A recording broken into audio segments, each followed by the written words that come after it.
Pinoy rapper at 6 na iba pa arestado dahil sa manoy illegal possession of firearms and drugs. Report mula kay RH27 Noche Cacas, Noche. Lakay Ray at Abis Teya sinalakay ng mga tauhan ng PNP Criminal Investigation and Detection Group o CIDG ang isang bahay na manoy nag-iingat ng illegal na baril at may nakuha pang droga sa barangay Laging Handa, Diliman, Lungsod, Quezon.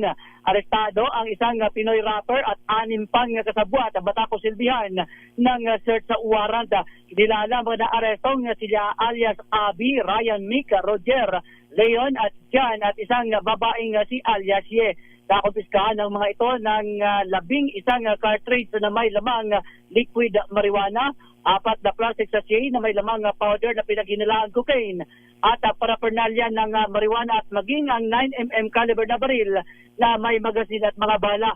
Tinitiyak naman ni Police Colonel Jan Kiagi sa IDG NCR Director sa publiko ay may matatag ang kanilang pagpapatupad ng mga batas at natiling matatag sa laban nito sa mga loose firearms, gun runners at mga gun for hire group sa bansa.